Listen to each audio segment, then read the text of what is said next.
weekend. San Francisco hosting the Padres. Los Angeles hosting the Milwaukee Brewers.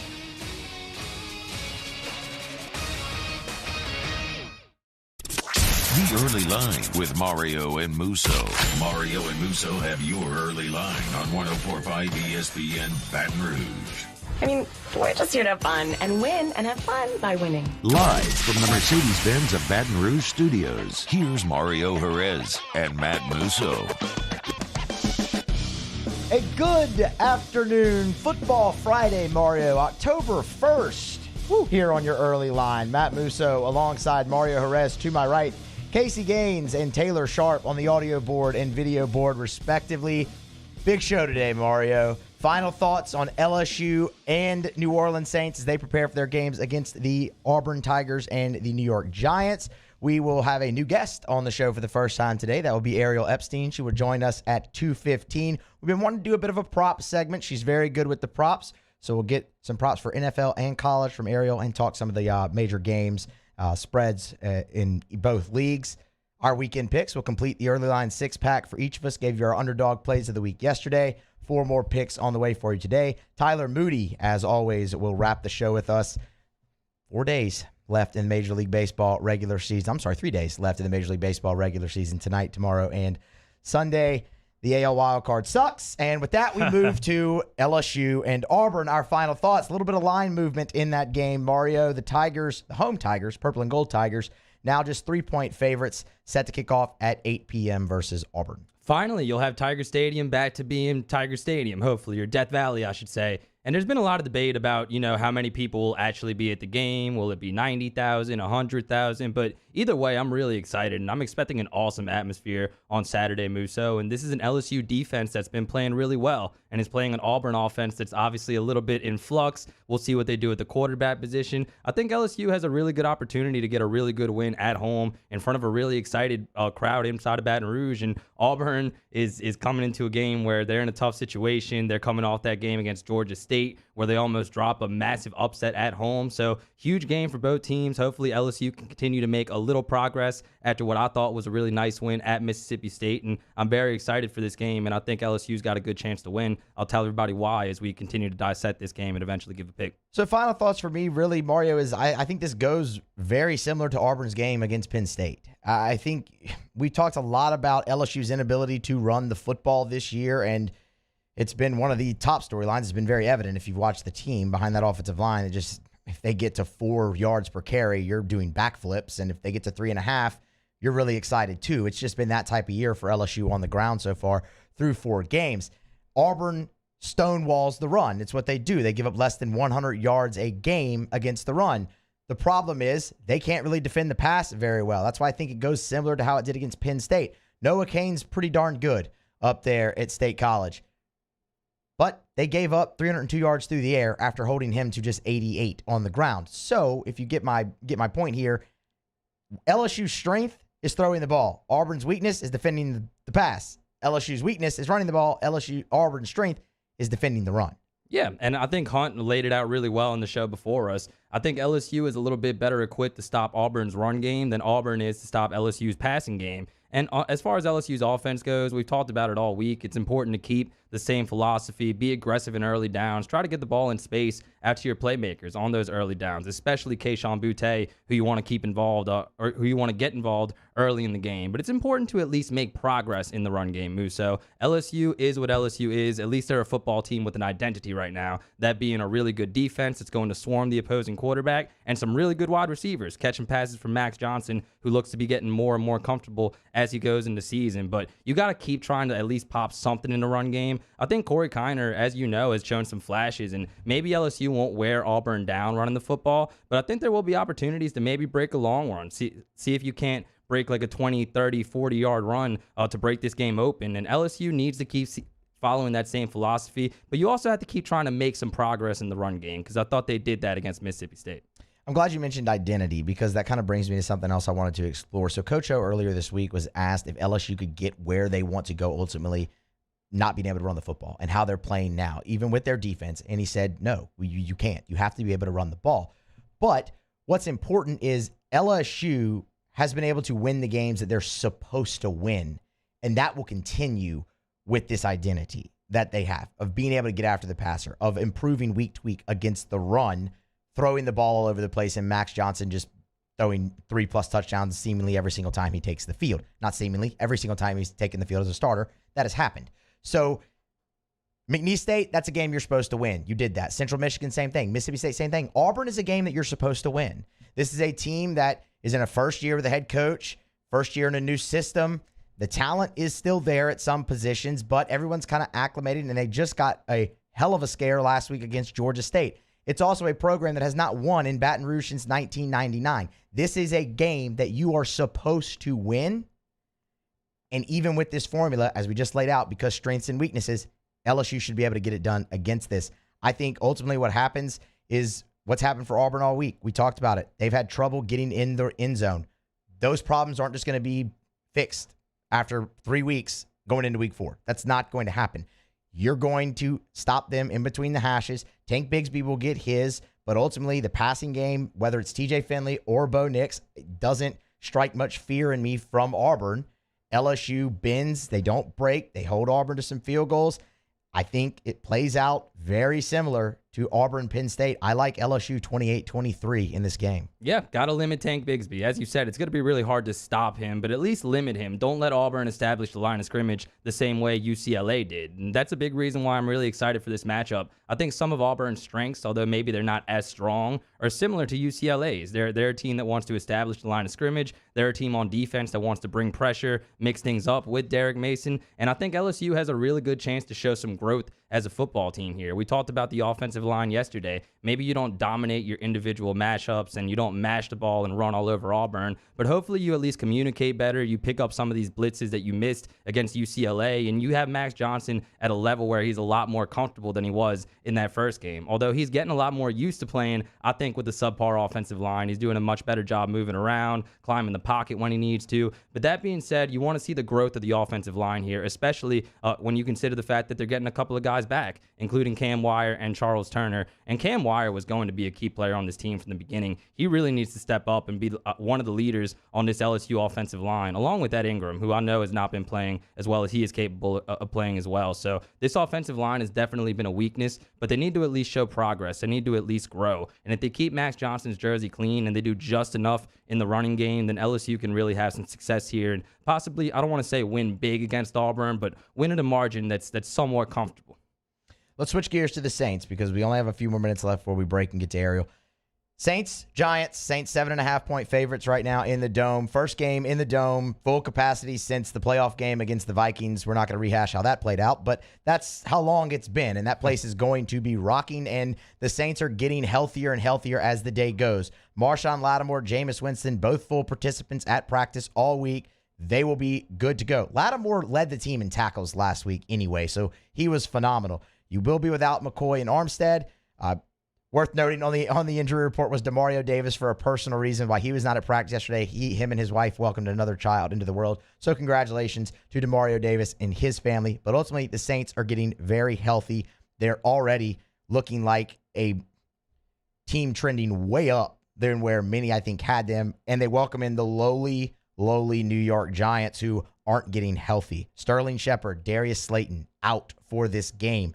Offensive lineman Ben Brenderson probably also out. Not officially, but has not practiced all week, and that's a unit that struggles anyway. Saquon Barkley, limited practice most of the week, will probably play, but is he 100%? Same goes for Kenny Galladay in that realm. The Giants are beat up, man.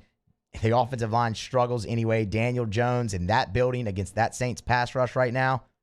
I like the Saints. I like the Saints big. Yeah, I love the Saints in this game. I'm trying to think of some way New York can stay competitive in this game. And there's been games like this, Musso, unfortunately, where the Saints look at who they're playing, and despite the fact that Sean Payton, sticks on the don't eat the cheese mantra, remember that any given Sunday you can lose, and the Saints have dropped some games like that, unfortunately, and it's cost them later on in the season. So it looks really good going in, but I'll call this a must-win for the New Orleans Saints because you have to take advantage of this team coming in that's beat up. You have to take advantage of the fact that you're starting to get some guys back, and you really want to stack up some wins before you get to that bye week in Week 7 because, remember, you're going to get a lot of reinforcements back on both sides of the football, whether you're talking about Michael Thomas or David Onyemata. So with the Washington football team coming next week, then Seattle, then Tampa Bay, you really want to win these games that you're supposed to win. And the Giants game was already going to be that. So when you factor in who the Saints are getting back and everybody in New York is missing, this is a game that the Saints have no excuse to lose.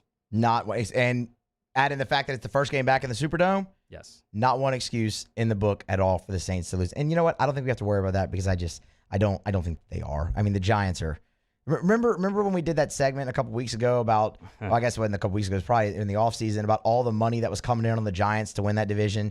And we took a step back and said, okay, I mean, they added some really good pieces. If their offensive line is improved, I could maybe see it. I don't see it anymore. Not at all. Do not. So they just lost to the Falcons, and the Falcons are terrible. Yeah, I mean, they lost their last 2 games close. It was by a field goal to the Falcons and to the Washington. The Falcons are terrible. No, I'm with you. There's no excuse to lose to the Falcons. I was talking to Chris Elliott in the hallway. He's a big Giants fan, and he was very disappointed in the fact that they could not beat the Atlanta Falcons at home on Eli Manning Day when he was being honored at halftime. Eli Manning so Day. Yeah. That was a huge L that the Giants took, but they're still an NFL team, Musso. They're missing Slayton and their other receiver in this game, but they will get Kenny Golladay back. Saquon Barkley is playing with a modicum of consistency at least. Had a pretty good game for them last week. They still got some guys. The Saints still need to bring it. They still need to bring forth a good effort to beat this team. But again, when you factor in the injuries, when you factor in the home field advantage, when you factor in where the Giants are in the schedule, this is one that the Saints should and need to get. LSU close, Saints big. That's how I see it playing out this weekend here in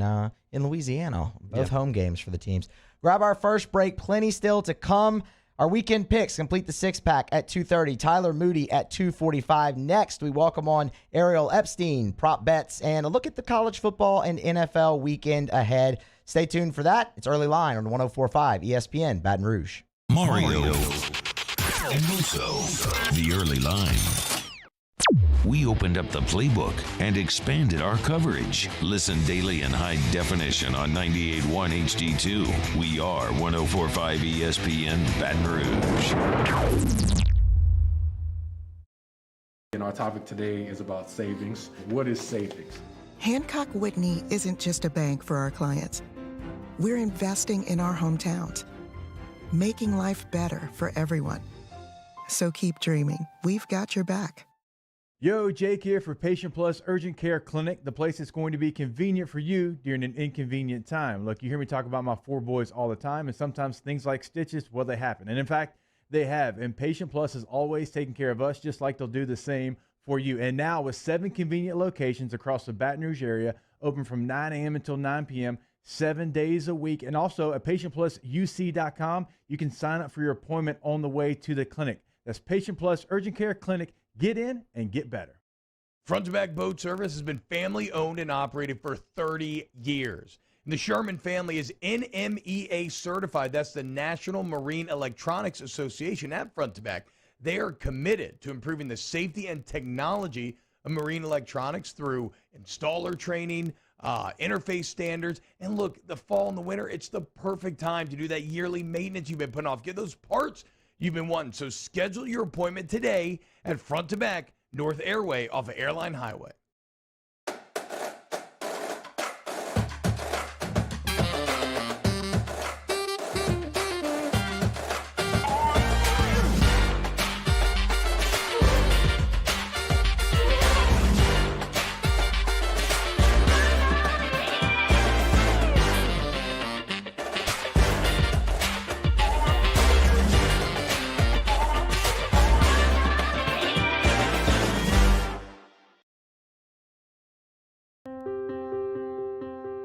This isn't just another day.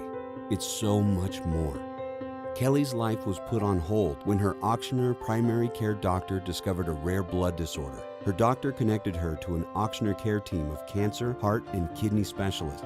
With multiple primary care locations around Baton Rouge, same-day appointments, and online scheduling, we're relentless about keeping you healthy. Auctioneer Baton Rouge, innovating healthcare for Kelly. Starting in 1974, Central Plumbing has served Baton Rouge and surrounding areas for all of their plumbing needs. Through these tough and trying times, we want you to remember that the Payne family is here to continue to support and serve you. As a multi-generational business, there is no job that is too big or too small. Residential, commercial, industrial, hospitality, we're here for anything you need. 24/7, 365. Give us a call, 225-925-8552.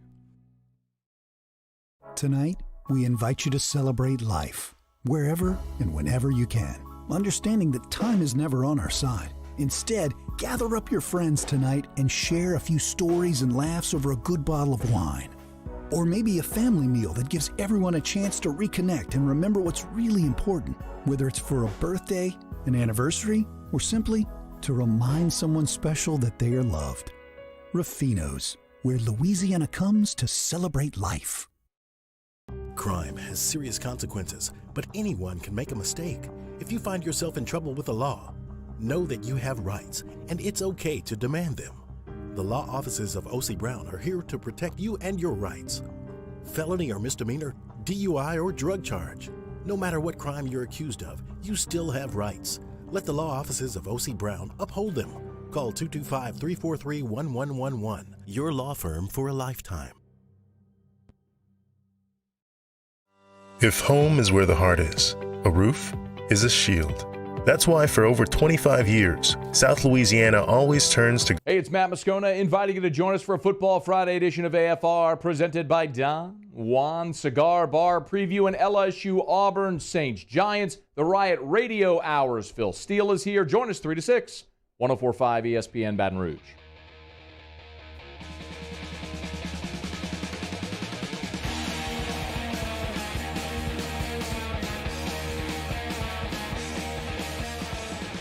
Early Line with Mario and Musso. 104.5 ESPN Baton Rouge. Excited to talk to our next guest here on Early Line. Mario, we've been wanting to incorporate some prop betting angles into the show, and this is the perfect time to do it, I figured, on Friday before the sports betting weekend. For that, we're going to turn to Ariel Epstein, joins us for the first time. Ariel, thank you for your time. How are you? Thanks, guys, for having me. Excited to make my debut on your show. Absolutely. So I kind of want to go NFL and then college. We'll go through a couple games, get some props, then do the same for college. Start with the National Football League, and it's not the sexiest game on the card. It's Lions-Bears, but I'm intrigued by it just because what happened with the Bears last week, and a lot of public money has come in on the Lions. It opened at 6. I believe it's down to 3. You have a thought on Bears-Lions?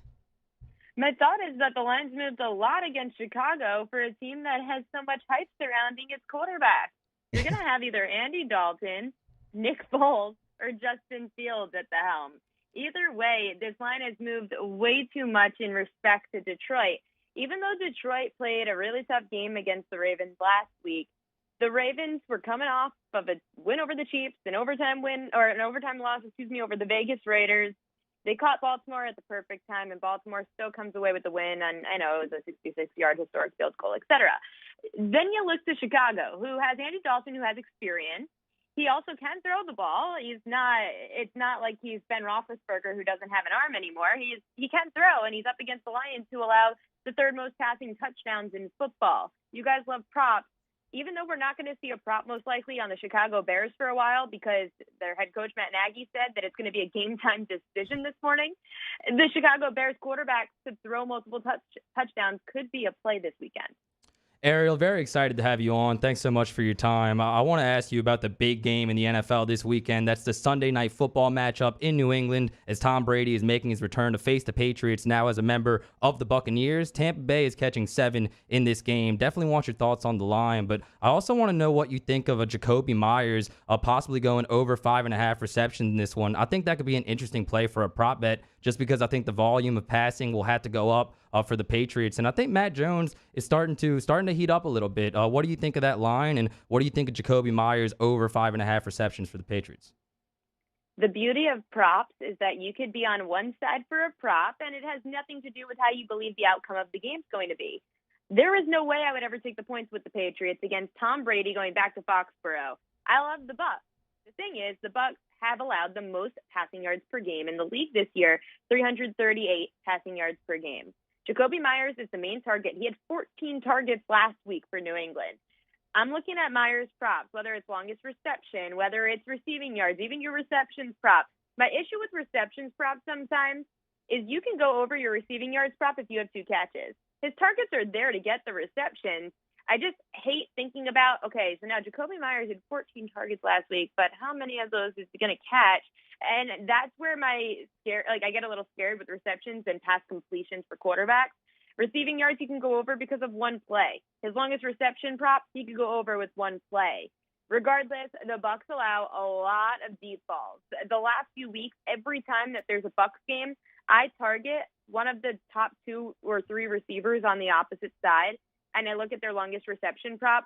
The Bucs have been allowing for at least 2 different receivers to catch for a pass for at least 20 yards in all of their games so far this season. That's why I would look there for Jacoby Myers. I also would look to Tom Brady, who currently leads the league in pass attempts, at least going into week 4, because now Trevor Lawrence passed him. He played Thursday Night Football, so it doesn't really count. Brady led the league going into the week in pass attempts. He had 141, more than anybody, more than Ben Roethlisberger, more than Trevor Lawrence going into the week. That's why with Brady, I could see him going into Foxborough saying, hey, this is my game. We're going to beat you guys. He's probably going to go over his pass attempt prop. I like Jacoby Myers, though, the best of them all, guys.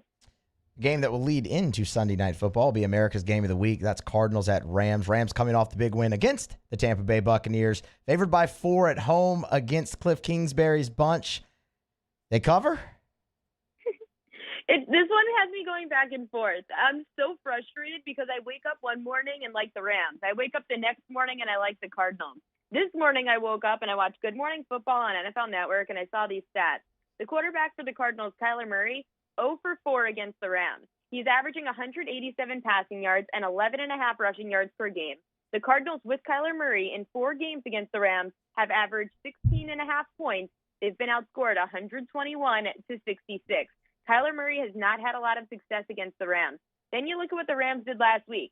I said it all last week that I loved the Rams against the Bucs because you're able to get pressure on Tom Brady. Tom Brady does not do well when he's under pressure, and you've got the Rams who have one of the best defensive players in football, Aaron Donald, on the other side. I have the same concerns for the Cardinals' offensive line. They've already allowed for Kyler Murray to be sacked 10 times, which is the 4th most of all quarterbacks in football. And across the last few years where Kyler Murray's been the quarterback, he's also been sacked top 10 most out of all the quarterbacks. That's what concerns me going up against that Rams defensive front. Right now, this morning, I lean the Rams. I would be laying the points with LA. You may be able to get that line down. If it goes, it's been going between 5.5 and 6. You might be able to get that line back at, let's say, 5.5, not have to lay too many points. I lean Rams, though, just based on the history and based on defensive front versus offensive front with the Rams being stronger. Ariel, real quick before we get to the college football slate, are there any other prop bets in the NFL that stand out to you this weekend? Some other prop bets that I would look towards, Derek Carr's been pretty profitable for the Vegas Raiders. If you want to go on his pass attempts, he had the 2nd most pass attempts going into week 4. Then you also can look to this Carolina-Dallas game. I have been attacking the Dallas Cowboys secondary. The Cowboys have allowed the 2nd most passing yards per game behind the Tampa Bay Bucs. Dallas has also allowed the 3rd most passing touchdowns. You could get some Sam Darnold, Robbie Anderson combos going, whether it's Sam Darnold passing yards or whether it's Robbie Anderson longest reception. Robbie Anderson burned me earlier in the year. I'm a little nervous to go back to him because DJ Moore's just been so good at receiver. Maybe you just target some Sam Darnold over 1.5 passing touchdowns and potentially over his passing yards prop too. Get to a couple college games here before we let you go. Just a couple more. Let's start with the biggest one in the SEC. Ole Miss at Bama. Bama laying 14.5. Many around here, we're on in Baton Rouge, so plenty of people are rooting for Alabama to lose always. I mean, what happens here? Yeah, everyone's going to root for Alabama to lose. I don't think Alabama loses this game. I can see Ole Miss keeping it close. I've been backing Ole Miss since the beginning. Matt Corral, their quarterback, has just been so much fun to watch. This high-flying offense, since game 1, I was like, okay, over. They're going to cover. They're a really good football team. I'm just not going to – a lot of people like to bet like a little sprinkle on the money line. I probably won't do that because I'll probably be mad and could have applied that bet elsewhere. My lean here would be to take the points with Ole Miss, and this game is going to be probably a really high-scoring, fun game. If you like offense, this is the game to watch. Ariel, I've been riding the Arkansas Razorbacks all season. Like ever since Me they covered too. the 20.5 against Rice. I've had faith in Arkansas, but they're really beat up, and this Georgia team is just a machine. They're one of the favorites for the SEC and possibly the college football playoff championship. And this 17.5 point spread is a huge number, but I still don't feel really good about taking the Razorbacks here, so I'm staying away from it. But do you have any thoughts on this 17.5 point spread in Razorbacks versus Bulldogs? Unfortunately, I have to have a thought because I'm in a bunch of pools, and the college football pool that they make you pick a game every week. This is the game you have to pick. It's so frustrating. So you have to pick a side, and you have to pick what the total is going to be. I ended up, this is another one I'm going back and forth on. I really, if I had to give out a play, because I hate just giving out plays to give one out, but the play that I would give out is more on the under. I could see this being a lower scoring game than usual because Georgia's supposed to have the number one defense in football. Georgia's defense, especially in Athens, has been so tough for any team. So you could bet either a team total under on Arkansas or you could bet the under in the game. I could see that being the better play more so than taking a side. In my pool, though, if you really want to know, I did end up I took the points, but then this morning I went to switch it to laying the points with Georgia. So with that said, I don't like to give out just guesses. I hate guessing. So please just take the under. Don't take a side because of what I say. Fair. We appreciate your time, Ariel, as always. Man, look, we're going to have to do this again. We enjoyed it. Thank you. Thank you guys so much. I'd do it anytime. Absolutely. That is Ariel Epstein. So, look, a lot of good information there on the NFL games. She is really good at props. She gave you Derek Carr's pass attempts. Go over on that this weekend. And Sam Darnold over 1.5 passing touchdowns and also his passing yards. She says she's been attacking that Dallas secondary. So keep those in mind, man. She, if you follow Ariel on Twitter, you can do that at Ariel Epstein. You'll see her post just a prop bet with a cash just all throughout the day on Sunday. Like, it's incredible. She hits a lot of them. So we'll definitely have to get her back on as we continue to maybe incorporate some more prop betting into the show. Yeah, Ariel was great. Would love to have her back on. Make some really good points. She's really informed, and I really kind of like that Mac Jones over. I think his over is like 300-something yards in this game against New England. We'll have to confirm, but I just think he's really learned some valuable lessons the last couple of weeks. I know he got pushed around a little bit against the Jets and against the Saints, but as she's saying, against the beat-up Tampa Bay secondary in a game where both offenses are going to have to open things up a lot, definitely take a look at some of those prop bets she was talking about as far as the Patriots receivers go and possibly Matt Jones. 100%. We will grab a break, come back. It's time to fill out the rest of the six-pack. We'll give you our final four picks for college and NFL, 2 each on the weekend. That's next on Early Line, 104.5 ESPN, Baton Rouge. Early Line with Mario and Musso. 104.5 ESPN. In times of need, get a full list of phone numbers, websites, and other important emergency information on the Demco Stormwatch page at 1045ESPN.com. I've been doing business with Luba for 25 years. They're dependable, trustworthy. It's just the attention to detail with our clients. Our folks have years and years of experience. They're highly trained professionals, but many companies have that asset. What I'd like to think makes Luba a bit different is that we use those talents in a way that truly is dedicated to serving the needs of the folks who depend on us. Are you a licensed contractor? There's lots of good contractors in Louisiana doing work the right way, but unfortunately, too many unlicensed contractors are working outside the licensing requirements. Working as a contractor in Louisiana requires a license for the company doing the work. The Louisiana State Licensing Board for Contractors wants to help you get licensed to allow you to conduct work legally. It's not difficult to get the license. We can help you. Go to lacontractor.org for more information. Licensed contractors, it's the law. Gulf Coast Office Products is a nationally recognized Savin office equipment dealer based right here in Louisiana. Over 100 employees strong, Gulf Coast has the boots on the ground to support all vertical markets from education, engineering, legal, and finance. With the latest in office technology from desktop to production segment units, Gulf Coast and Savin have the perfect fit for you. Call 225-756-2644. That's 756-2644 for Gulf Coast Office Products. ServiceMaster Elite create clean, disinfected work environments. As a local business, we take pride in serving the New Orleans and Baton Rouge areas. Our cleaning protocols follow CDC and OSHA standards for healthcare settings, offices, senior living, restaurants, and industrial plants. Contact Service Master Elite to get your operation ready for reopening with germ disinfection cleaning. Service Master Elite, the trusted choice in professional cleaning since 1996.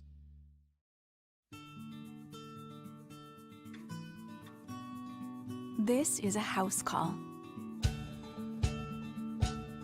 This is a follow-up appointment.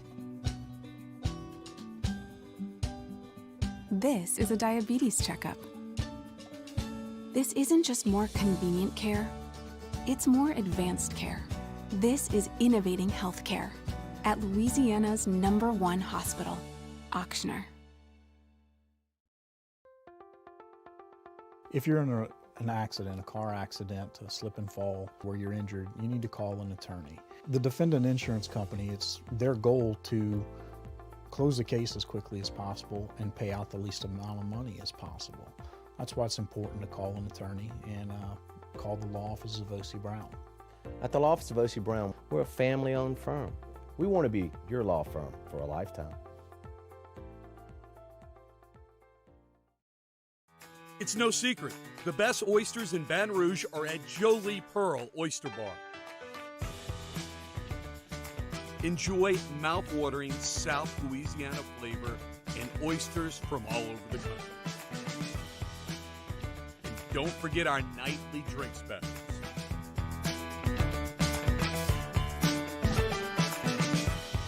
Jolie Pearl Oyster Bar, located in downtown Baton Rouge.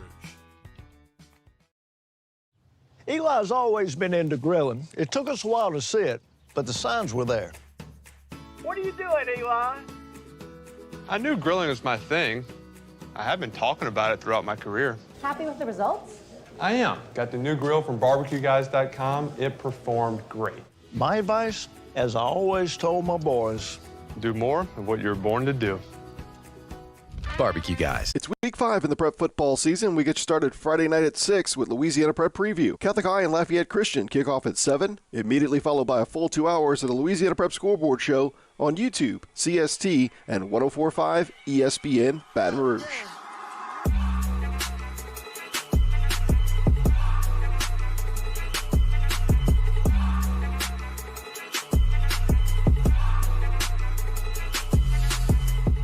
You're getting the early line with Mario and Musso on 104.5 ESPN Baton Rouge.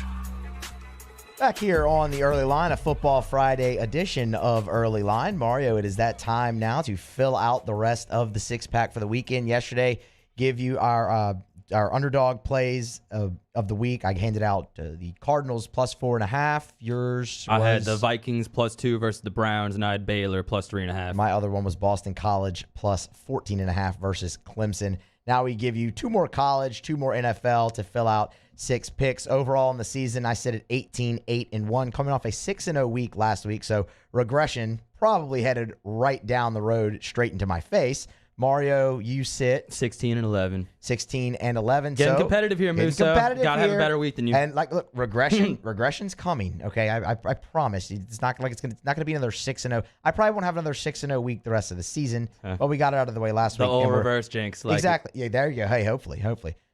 But let's go ahead and fill out the rest of the six-pack here. Why don't we? I will go ahead and get us started, Mario, and we will start in college football. And I looked at this a lot, thought about it, and in the end just couldn't pass it up.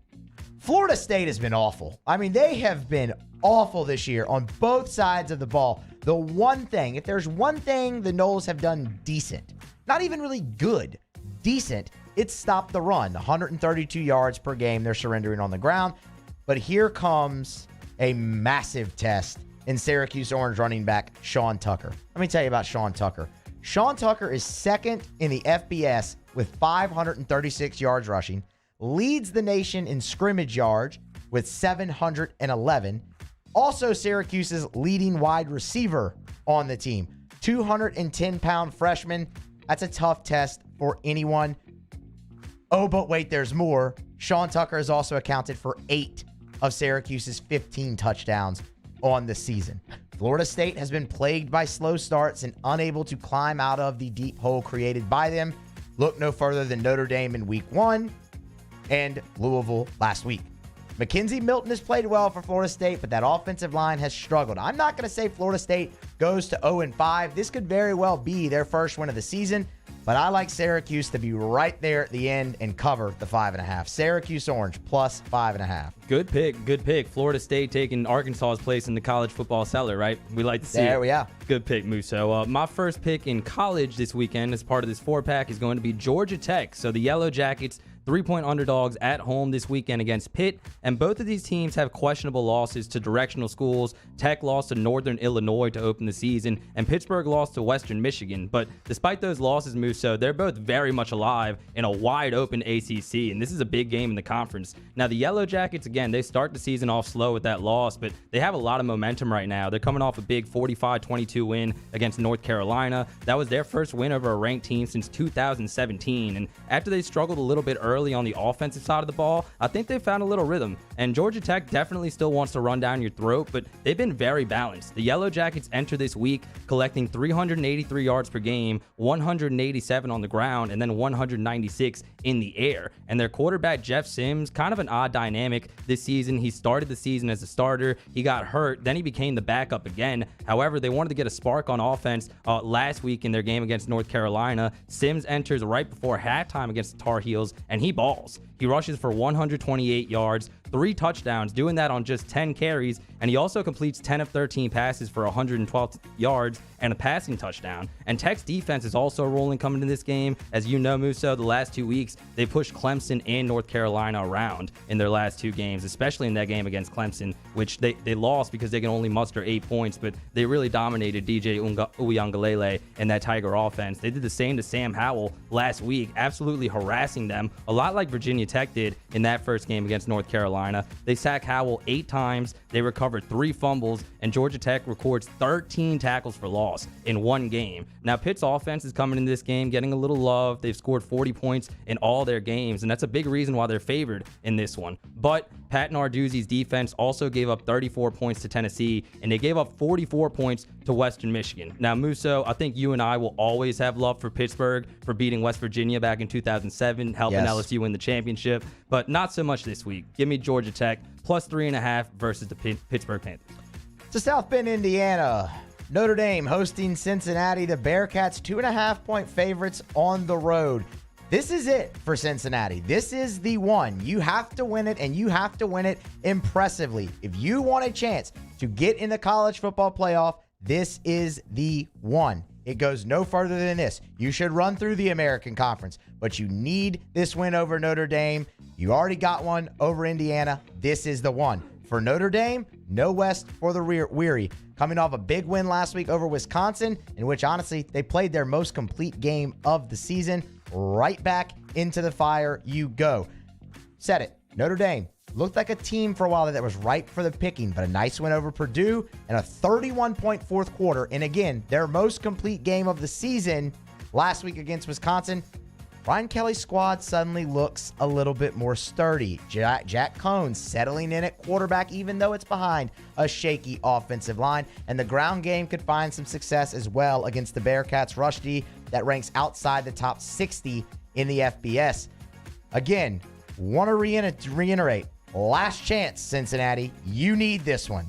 They dispatched Indiana 38-24 and erased a fourth quarter deficit 2 weeks ago and now come off a bye heading into this.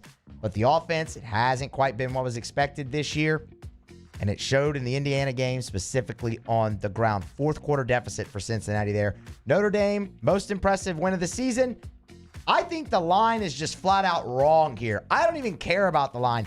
Give me Notre Dame on the money line, plus 110. That's what I got it at. It's at about plus 105 right now, but Notre Dame money line over Cincinnati. All right, Muso's got his leprechaun boots on. Might start doing a jig here. That's going to be a good game, man. I'm looking forward to that one. My last college pick of the weekend is going to be Iowa, -3 at the Maryland Terrapins. We are in the month of October, and the highest-ranked team in the Big Ten resides in Iowa. And as I said, I like the Hawkeyes in this one. Maryland getting a lot of love, and deservedly so. I've picked Maryland on this show before as an underdog pick. And on offense, they're balling right now, averaging 519 total yards per game. And how about Tailua Tagovailoa, completing 75% of his passes with 10 tutties and just 1 interception. However, they're facing an Iowa defense that's a group unlike anything they've seen so far. And that group is balling under Kirk Ferentz, allowing just 11 points per game, 2.3 yards per carry, and they've forced 9 turnovers. And a lot of that is in part to their cornerbacks, 2 of the best in college football, maybe like a top 3, top 5 tandem in the entire nation. You look at Riley Moss and Matt Hankins, both of them are graded in the top 10 according to Pro Football Focus as the best cornerbacks in the country. They've already combined for 4 interceptions, and when they played Indiana, Riley Moss had 2 pick sixes to start the game, and at one point Riley Moss was outscoring Indiana 14-6, and the Hawkeyes Twitter account let the world know about it. I thought that was pretty cool. And as you know, Muso, Spencer Petras, the quarterback for the Hawkeyes, has received a lot of criticism. He hasn't really done too much as far as stats, but he's been really efficient, and so far they've been cool leaning on their offensive line and their stud running back Tyler Goodson. And Maryland's defense has been really opportunistic. That's why they won that big game against West Virginia to start the season at home, forcing turnovers in the red area at critical times of the game. But Iowa does a much better job protecting the football. I think their defense is really good. And as far as Petrick goes, he's going to really be tested coming up soon in some of Iowa's upcoming games as they try to win the conference, but not so much this Saturday. And I think the Terps are doing really well. I like what Mike Loxley's doing down there. Tagovailoa is a really good player. I still think they will have a good season, but I think Iowa flexes its muscles here. They cover this spread. They win this game on the road, and that sets up a massive game next week for Iowa at home against Penn State. To the NFL, the Seattle Seahawks visit the San Francisco 49ers. Niners laying 3 points at home. The Seahawks defense hasn't been able to stop a nosebleed this year. 462 yards per game. Russell Wilson, he's cooking, but it's still been a struggle. They've squandered big leads, man, against the Titans, and then they were blown out at Minnesota. It's Jekyll and Hyde for the Seahawks. They've scored the most points in the first half of any team in the NFL, and they've scored the least amount of points in the second half of any team in the NFL. Seattle should be getting DK Metcalf back for this game, but will be without Tyler Lockett. He missed practice again yesterday. Injuries, though, are a factor on the other side, too. For the Niners, no George Kittle or Josh Norman expected in this game. Both out after missing practice yesterday. Raheem Mostert out for the season with knee surgery. These teams are fairly evenly matched on the stat sheet, though. The 49ers defense has had its fair shares of struggles early in the year. 385 yards per game, including 263 through the air. We told you about Josh Norman. They will also be without cornerback Quan Williams. 2 members of the secondary missing for the 49ers. And then there's this. The Seattle Seahawks have not started the season 1-3 since Pete Carroll's second year. That predates the arrival of Russell Wilson. And the Seahawks have won 6 of 8 versus the 49ers since Kyle Shanahan took the job in 2017. The year of the underdog in the NFL, right? In my eyes, it continues. I like Seattle +3. My first NFL pick this weekend is the Las Vegas Raiders, 3.5-point underdogs at the Los Angeles Chargers. Las Vegas, one of 5 remaining unbeaten teams in the NFL, and their offense is the real deal, a complete unit. Right now, Derek Carr leads the NFL in passing yards, 1,203 on the season, and he's gone for 300 or more passing yards in his last 3 games. Muso, I know it's early in the season, but this really feels like a second opportunity for Derek Carr. It feels really similar to that 2016 season where the Raiders got off to that really good start, number 1 seed in the AFC, but he goes down. I think it's an opportunity for redemption here for Derek Carr this year. But the main reason why I like the Raiders this weekend is because of their running game. Last week, Peyton Barber comes off the bench and goes for 111 yards and a touchdown, while Josh Jacobs, the Pro Bowl running back, was not playing.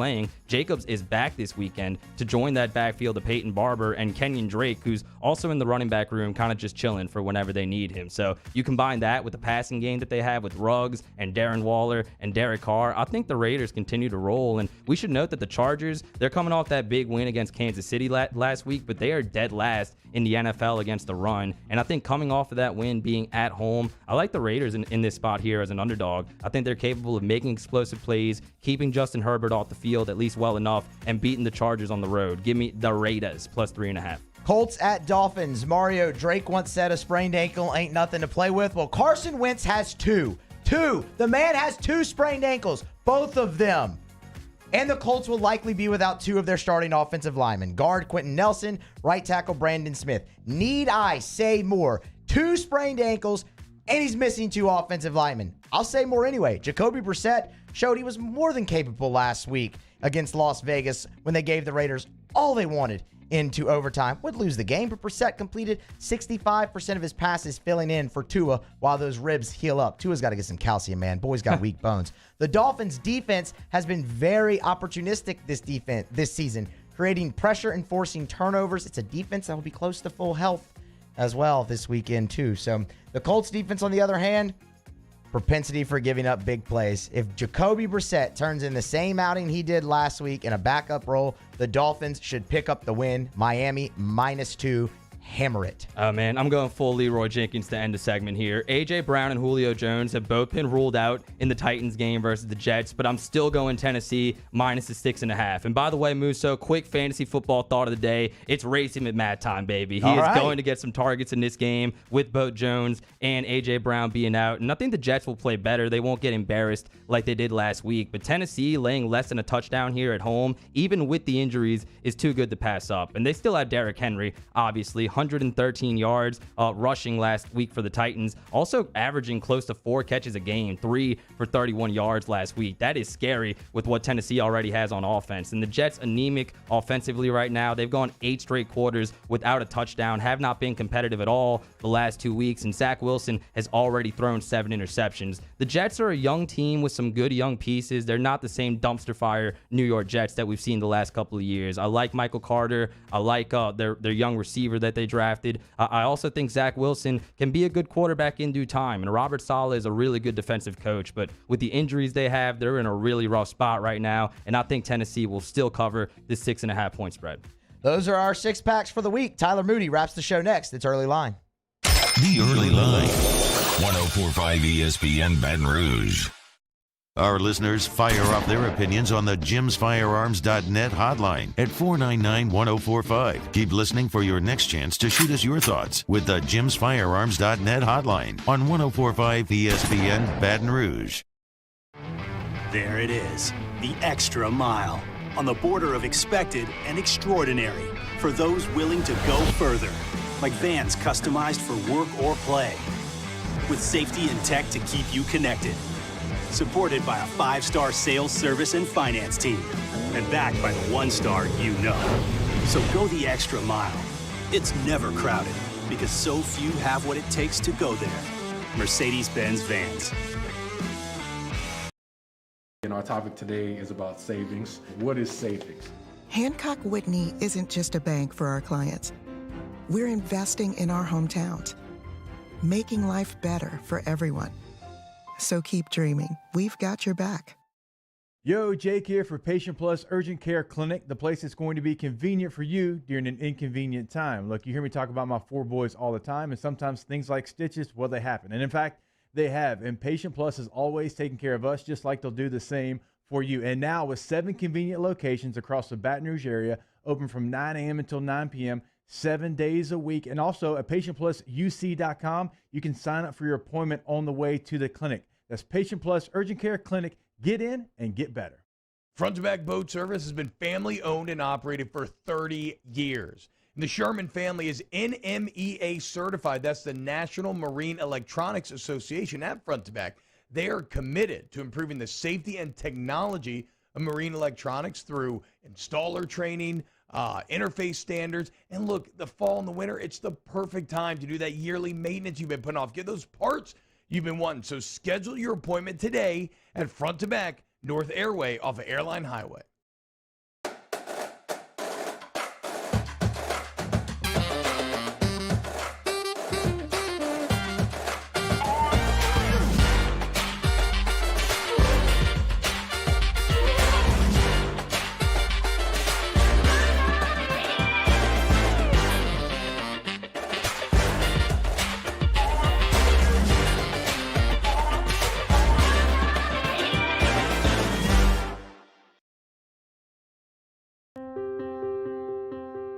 This isn't just another day. It's so much more. Kelly's life was put on hold when her auctioneer primary care doctor discovered a rare blood disorder. Her doctor connected her to an auctioneer care team of cancer, heart, and kidney specialists. With multiple primary care locations around Baton Rouge, same-day appointments, and online scheduling, we're relentless about keeping you healthy. Auctioneer Baton Rouge, innovating healthcare for Kelly. Starting in 1974, Central Plumbing has served Baton Rouge and surrounding areas for all of their plumbing needs. Through these tough and trying times, we want you to remember that the Payne family is here to continue to support and serve you. As a multi-generational business, there is no job that is too big or too small. Residential, commercial, industrial, hospitality, we're here for anything you need. 24/7, 365. Give us a call, 225-925-8552. Tonight, we invite you to celebrate life, wherever and whenever you can, understanding that time is never on our side. Instead, gather up your friends tonight and share a few stories and laughs over a good bottle of wine. Or maybe a family meal that gives everyone a chance to reconnect and remember what's really important, whether it's for a birthday, an anniversary, or simply to remind someone special that they are loved. Ruffino's, where Louisiana comes to celebrate life. Le posso offrire un caffè? Andiamo insieme da... On Mondays, Off the Bench. The thrill of victory, the agony of defeat. How will Tiger fans be feeling? Plus, how did the Saints fare in their return to the Caesars Superdome? And we got a brand new edition of Weekend Winners. Off the Bench, 7 to 10 a.m., 104.5 ESPN.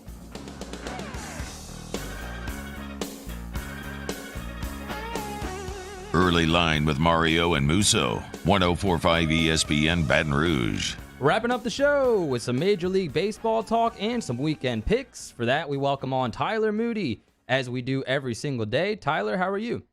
Hey, what's going on, guys? Doing pretty well on this Friday. Good, good. Unfortunately, the Red Sox are not doing as well. We had a 1-2 night last night, including Boston falling to the Orioles. Can you maybe provide some reason and some logic to why Musso should not be as down as he is today? He should be a little bit down about that. Yeah. I hate to be that guy, but yeah, he should be, man. This is a bad loss.